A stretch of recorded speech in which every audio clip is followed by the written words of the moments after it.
different actors can take vastly different approaches to their careers on both the big screen and the little. Some leave roles behind, often after one outing, sometimes after years or possibly even decades. But there are also those situations that see actors swear off entire genres altogether. Whether because of a bad experience, a fear of being typecast, or because a job was so enjoyable and so perfect that to try and recreate it with something similar would only end in disappointment. I'm Ewan, you're watching What Culture, and here are a whole bunch of movies and TV shows that made actors quit genres. First up, Jennifer Lawrence, Mother. Jennifer Lawrence has just about done it all in her career. She starred in multiple blockbuster franchises, she's done sci-fi, comedy, drama, a spy thriller, and of course took home an Academy Award for her role in The Silver Linings Playbook at just 22 years old. What have I done with my life?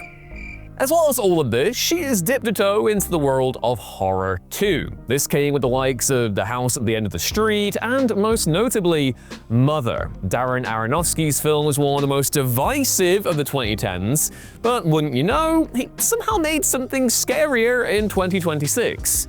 A fully AI-generated series about the American Revolution, because total hack behavior. But anyway, Mother was also a bit of a weird time, and it led to Lawrence having a bit of a rethink regarding her career too. Not to get overly bogged down in the biblical specifics of the actual story here, but creepy things they do be occurring. Lawrence's character has a child, and then said child is swiftly passed around by the cult living in her house, trust me you don't want to know, killed, and then eaten. Lovely. Lawrence herself once said that filming that scene was the worst feeling of her life, and that she didn't know if she would ever make such a movie ever again.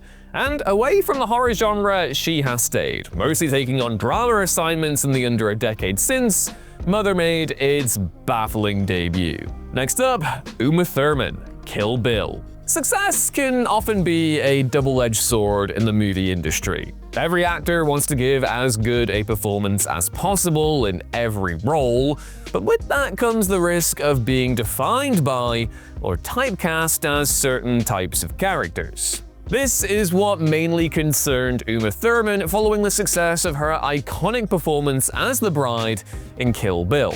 Though she had appeared in Tarantino's Pulp Fiction a decade earlier, it was the revenge flick doubleheader that had her carefully plotting her next moves away from the action genre. As Thurman told Jimmy Fallon in 2025, she never stopped hearing about Kill Bill after the duology wrapped up in 2004, and there was definitely a risk of being pigeonholed into those same sorts of roles, so she veered away, initially to be in the likes of Be Cool and the producers. It wasn't until 2025 that Thurman finally made a return to the action genre with The Old Guard 2, over 2 decades on from ending her journey with Kill Bill. Next up, Jennifer Aniston, Friends.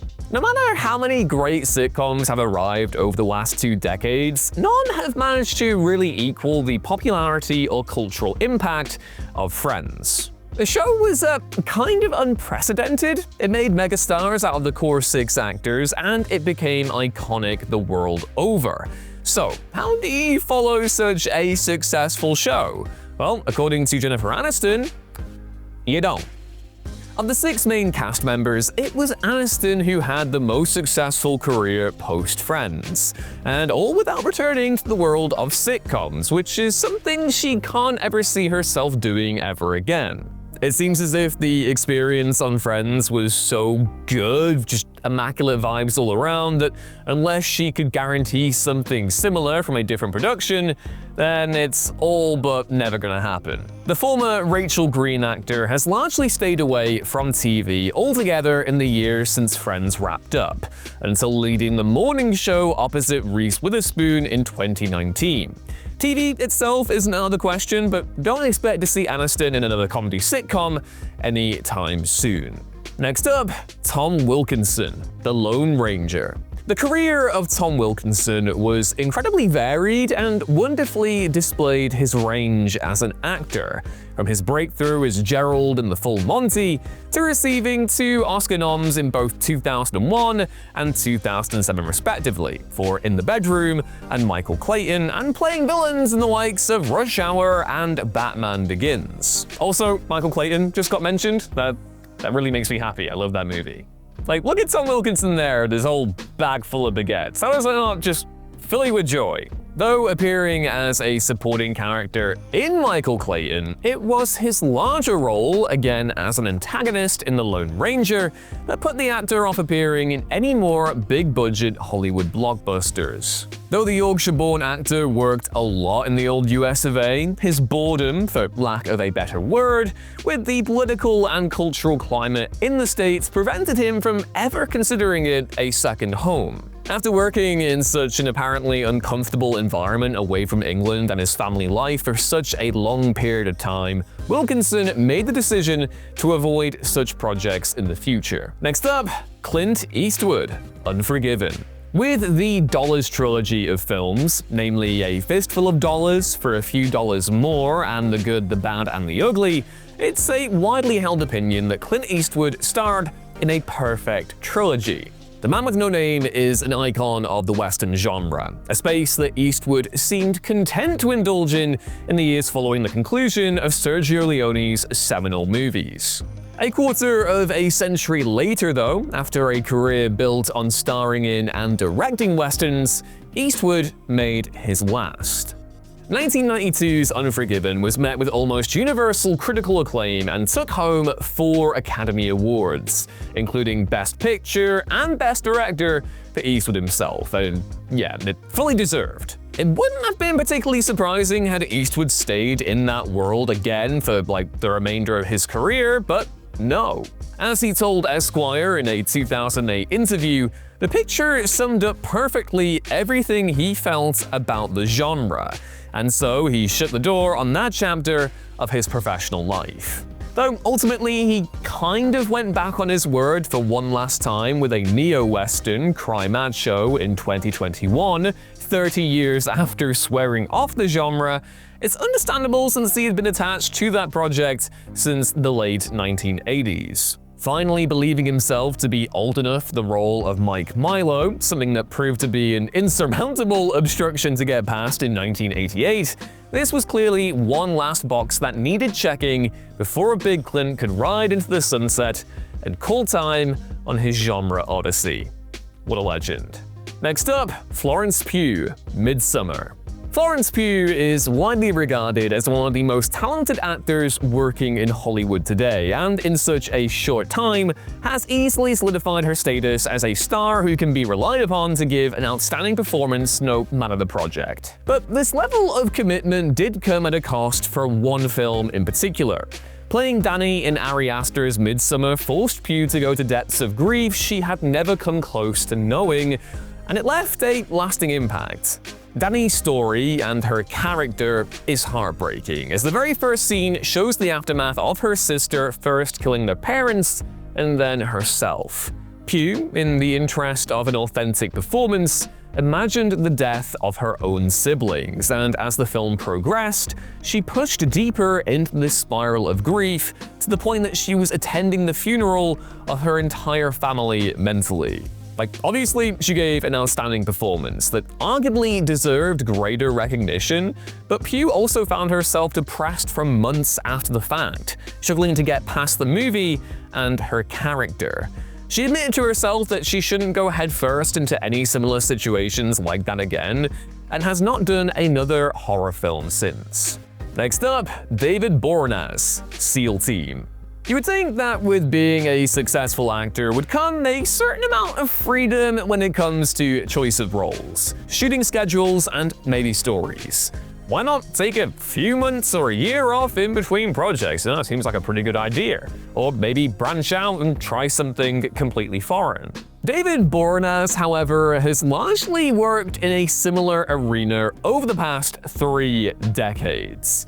He rose to prominence after starring as Angel in Buffy the Vampire Slayer for 3 years before leading his own spin-off until 2004. Straight after that came Bones, which ran until 2017, the same year he began work on SEAL Team. The latter has run for 7 seasons and is probably your dad's favorite TV show, and now that it has come to an end quite understandably, Boreanaz has decided to take a break away from network TV. The actor hasn't made a screen appearance since SEAL Team's ending in 2024 and is likely in no rush to. However, it will be interesting to see how serious his decision to try something new is with the allure of the returning Buffy the Vampire Slayer New Sunnydale on the horizon. Will Angel make an appearance or not? Well, at the time of recording, only the future knows for sure. Let me know your predictions down in the comments below. Next up, Jerry Seinfeld B-movie. Jerry Seinfeld isn't really known as a movie star. As a stand-up comedian, yeah, the face of one of the most successful American sitcoms that was literally his namesake, also yeah, but film roles, not so much. One of the actor's only real notable big screen roles came as Barry B. Benson in 2007's B-movie. Like, in no regard is it a classic or anything, but it does have Patrick Warburton in it, so I guess it passes my own personal threshold test as to whether or not I think a movie is worth watching, which is, yeah, if it has Patrick Warburton in, watch it. I hope this doesn't come back to bite me and he makes something really bad or has made something really bad. I don't know. I'm exposing myself as a Patrick Warburton fraud for all of you. Brief Patrick Warburton-induced psychosis aside, Jerry Seinfeld was still asked about B-movie sequel plans over a decade after the original film, to which his answer swiftly shot down any hopes of him lending his voice to a cartoon character again. In a 2016 Reddit AMA session, Seinfeld stated that in spite of a widespread call for a sequel, including from his own kids, he would not be reprising the role. This was partly because he didn't want to tarnish the legacy of the first film, though with a Rotten Tomatoes score of just 49%, that's maybe a questionable motivation. The real reason was that he had no interest in returning to animation, saying, quote, "If you had any idea what animation is, you'd never do it." I'm not gonna quit my day job or anything, folks, don't worry. Next up, Keira Knightley, Pirates of the Caribbean. The Pirates of the Caribbean was once the jewel of Disney's live-action crown. They boast one of the most iconic characters of the century in Jack Sparrow, and though the quality had definitely sunk by the time the 4th and 5th entries had been released, it was still a hugely successful franchise that spawned a whole bunch of creepy, weird Jack Sparrow impersonators who, they're out there, folks, you gotta stay safe. And apart from the epidemic of really cringe Jack Sparrow impersonators, some people involved in the movies themselves did not have many good things to say about working on them. Zoe Saldana quite famously left the franchise under a cloud, while the experience drove Keira Knightley away from big franchise films altogether. Knightley, of course, played Elizabeth Swann through the initial trilogy, one of the best and most integral characters of the whole saga, as shown by how much On Stranger Tides deteriorated without her presence. She's returned for a scene or two in Salazar's Revenge, but has since sworn off such projects because of how she was perceived for doing them, as well as the lack of control she felt while filming. Though Knightley did admit that the movies are likely the most successful things she will ever make, and that they did allow her to pursue other roles that saw her nominated for an Oscar, among many other things, she was berated for her performances in the Pirates movies and had no say in where, what, and how long she was filming for years of her life. I get it. Next up, Ryan Reynolds, Spirited. Ryan Reynolds has taken roles across a wide range of genres throughout his career, most notably comedy and comic book movies, but also with an occasional horror and thriller just peppered in every now and then. In 2022, he even worked on a musical. Lucky us. The new take on Charles Dickens's A Christmas Carol put Reynolds opposite Will Ferrell, a match I think was designed to strike fear into the hearts of everyone with good taste everywhere. When speaking to The Big Issue, the Deadpool actor compared the making of an action and superhero flick to that of a musical, claiming that the former was far easier. Now, he would say that, obviously, given he's done a lot of superhero stuff, but he found himself unable to get back on the horse after making mistakes while shooting Spirited, something that would be second nature to him on a different set. So, there you go, I guess. No more musicals for Mr. Reynolds. The closest we're gonna get is that little dance number in Deadpool and Wolverine, which wasn't even him, so, yay? On the way, Emma Thompson. Emma Thompson is nothing short of a British film and TV icon, and has had an incredibly successful career spanning decades and genres aplenty. Having said that, comedy isn't something that might necessarily be associated with her immediately, in spite of the early work in her career revolving around that genre. Back in 1983, Thompson starred in Al Fresco, a sketch show with Hugh Laurie and Stephen Fry. 5 years later, she wrote and starred in her own sketch show, Thompson, and as she put it herself, the critics were, well, they weren't kind. Though looking back now, Thompson can see how much of the responses were informed by little more than just classic misogyny. At the time, she couldn't even get out of bed and called time on her sketch show career and moved into more serious roles. Despite essentially being bullied out of the world of comedy by a bunch of disingenuous pricks, Thompson stands by her decision as a sensible one, doing what she needed to do to continue making a living for herself. Next up, Kyle Richards, Halloween. You know, it must be an odd feeling to be a child actor on the set of a horror movie. Like, you know, horrible things are occurring, and you're not gonna be able to watch the movie when it comes out as well. I don't know, it just must be a little bit of like a jarring experience. And wouldn't you know it, this was very much the case with Kyle Richards, who played Lindsay in the original Halloween back in 1978, and was understandably kind of a little bit traumatized slightly by the experience. I mean, I was a grown-ass man when I watched Halloween for the first time, so I can't imagine what being like 8 would have done to my brain. I would have not had a good time. If you watched Halloween as a kid, are you okay? That is my question to you. Let me know in the comments section below, I need to know. But yeah, too young at the time to truly grasp what was going on and what was being made during filming, Richards was blissfully unaware of her contributions to one of the greatest slashers of all time, until she actually sat down and watched it at the premiere. Under the impression that it was something along the lines of like a Disney flick, the 8 or 9-year-old Richards was understandably terrified, struggled to sleep for years after, and ultimately made the decision to stay away from horror films completely. There is a happy ending to this story. Richards ultimately returned to the franchise for Halloween Kills and Halloween Ends in 2021 and 2022, but for the bulk of her career, horror was a big no-no. Next up, Richard Gere, The Jackal. The 1997 thriller The Jackal, itself a remake, saw Bruce Willis go up against Richard Gere during the peak years of the latter's career, off the back of the likes of Pretty Woman and Primal Fear, and just 2 years away from seeing him named People magazine's Sexiest Man of the Year.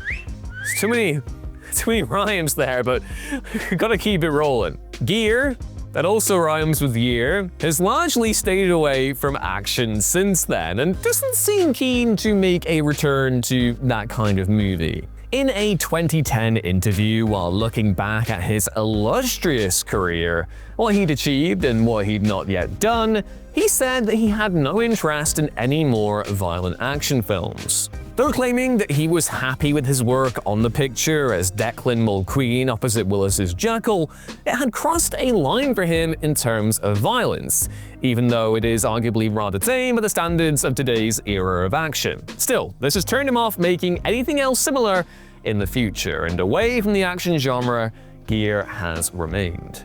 Next up, Millie Alcock, House of the Dragon.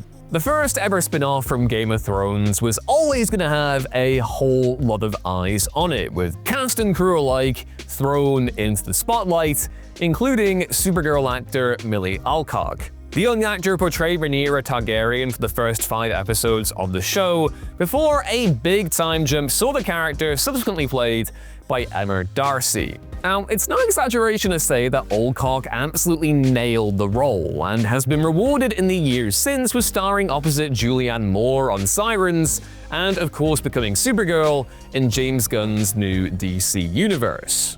She strapped a big old rocket to her career and is happily not looking back. Though House of the Dragon is where Alcock burst onto the scene, she has said categorically that she's done working in the world of fantasy. Her take on the subject is that she has had her experience in that particular arena of fiction and doesn't need to do it again. Since her interview with the Herald Sun, she has returned to Westeros for a cameo in season 2 of the show, so it would seem that her refusal to work in that genre again is applicable to any and all roles outside of Game of Thrones, and it will be interesting to see if she makes a return with season 3 on the horizon. Next up, Jordana Brewster, Texas Chainsaw Massacre: The Beginning. You know, it's not just young children that the world of horror movies can scare away from the entire genre.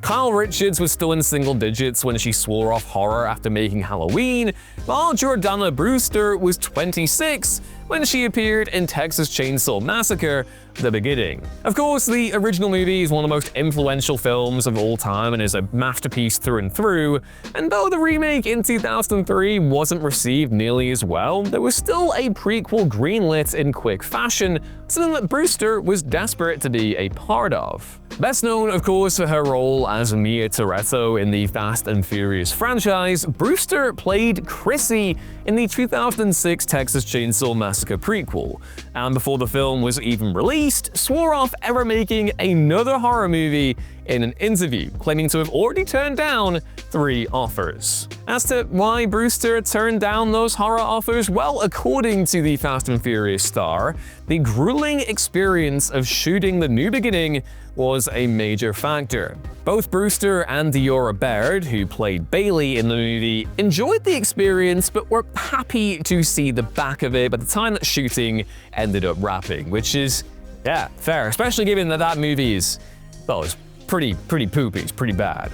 Next up, Tom Hardy. This Means War. Tom Hardy is, and has been ever since his breakout role in Bronson, an incredibly popular actor both in terms of his work on screen and how he appears off it. He's usually one of the best things, if not the best thing, in anything he does. So, yeah, love Tom Hardy. Little love heart thing. Let's get that there, yeah. Love you, Tom. You're a great dude. 2012 rom-com This Means War featured a stacked cast and told the story of how 2 CIA agents, namely Hardy Stuck and Chris Pine's FDR, were trapped in a fight for the heart of Lauren Scott, played by Reese Witherspoon. The movie itself isn't great, but it's impossible to watch and not be charmed by Hardy's performance, which is rather surprising considering the revelation that he was utterly miserable during its production. As a worker who seemingly enjoys a career of trying different things, a romantic comedy has been tried and, as per the man himself, will likely never be revisited. Yeah, Hardy was really good in the movie, but when you consider literally months later he appeared as Bane in The Dark Knight Rises, and has continued to involve himself in such fine projects as Mad Max Fury Road, Legend, The Revenant, and Dunkirk, as well as a, respectable turn as a freaky little guy as Venom for Sony, and small screen projects like Taboo and Mobland, it was clearly for the best. Next up, Emilia Clarke, Game of Thrones. For Game of Thrones and House of the Dragon alike, and most recently A Knight of the Seven Kingdoms, the bulk of the main cast was made up of relative unknowns in the industry. Yet, the land of Westeros has given early career boosts to many stars, with plenty of them vowing to never come back. Kit Harington, though appearing in adverts to promote Game of Thrones Legends, scoffed at the idea of recording a Song of Ice and Fire audiobook. Sophie Turner cannot bear to even hear the iconic theme tune and will not be watching A Night of the Seven Kingdoms. And Millie Alcock has sworn off fantasy roles altogether, though she isn't the only one. Though Daenerys Targaryen was arguably the most popular character throughout the entirety of Game of Thrones, Emilia Clarke's relationship with the show hasn't been all smiles and sunshine. She's been on the receiving end of an unfair amount of scrutiny since the show wrapped up. She was admittedly angered by the ending of the show and was potentially at risk more so than anyone else of being a victim of her own success in terms of finding further work afterwards. Is it really a surprise that she doesn't want to see another dragon again? I don't think so. On the way, Jamie Lee Curtis, Halloween 2. One of those castings that should, on paper, have been a bit of a slam dunk would have been Jamie Lee Curtis as Mary Loomis in Psycho 2, since the character was the niece of the infamous shower scene victim Marion Crane, as was famously portrayed by Curtis's mother, Janet Leigh, in Alfred Hitchcock's barnstorming original. However, Curtis flat out turned down the role. Already a certified iconic scream queen after appearing twice as Laurie Strode, taking on a role in John Carpenter's The Fog and Richard Franklin's Road Games, she decided to quit the world of horror after Halloween 2 for fear of being typecast in the same or similar role for the rest of her career. Now, obviously, she's gone on to play Laurie multiple times since, though has endured a rocky relationship with the Halloween franchise overall, stepping away before coming back and ultimately asking for her character to be killed. She may have, gently dipped a toe in the genre in the subsequent years, but never in the same way as with Laurie Strode, or as what the role of Mary Loomis would have probably been. On the way, Ella Purnell, Fallout. Video game adaptations have come a heck of a long way in recent years, with the genre once labeled as being cursed thanks to just about every attempt falling flat on its face. Of course, there is still the occasional, Uncharted or Borderlands every now and then to balance the cosmic scales, but there are a lot more decent video game films and TV shows now than there were ever before. After appearing first in Arcane as Jinx and Lucy in Fallout, it's a genre that Ella Purnell has gotten to know pretty well since 2021. Again though, as with many successful roles, particularly with two in the same arena coming so quickly after one another, there is the understandable fear of being typecast. While admitting that there are worse things than being viewed as the quote-unquote video game girl, it's something that would only serve to stifle a career that has started incredibly brightly. There are more things on the horizon for Purnell, most notably a new season of Sweet Pea, and a return to her Army of the Dead character Kate, so it seems that she won't have to worry too much about being boxed into just one genre or role. Last up, we have Dakota Johnson, Madam Web. The Marvel Cinematic Universe has been past its peak for a number of years now, but Sony's Spider-Man universe has always been terrible. The franchise's best 3 films are the 3 Venom movies, and they're only okay, and though they aren't terrible, the fact that none of the others came even close to them is mad. It's daft. It's silly. It's completely stupendous even. How? How are they? It's Craven the Hunter, man. Morbius, man. Madam Web, man. How? How does this keep happening? They were going to do an Aunt May movie at one point as well. Why? You know what? It's okay. We're near the end now. It's all good. Obviously, the worst of the bunch is Madam Web, and the list of things wrong with that movie is painfully long. From the major superheroes teased in the trailers only actually appearing in dreams, to an unlikable protagonist at the best of times, and a story that just failed to get off the ground. Unsurprisingly, Dakota Johnson, whose involvement with a superhero property may have been surprising in the first place, has no desire to return to the genre ever again. You know, good for her. She's at least been able to have a sense of humor about the whole Madam Web debacle, poking fun at her own movie's shortcomings, and has said that her being in that world, quote, doesn't make sense. And yeah, it's God, Sony. It's Sony's fault. I don't blame Dakota Johnson for Madam Web. You know, it's not a great performance, but anyone trying to make a movie about Madam Web? It's doomed. It's just doomed. Doomed!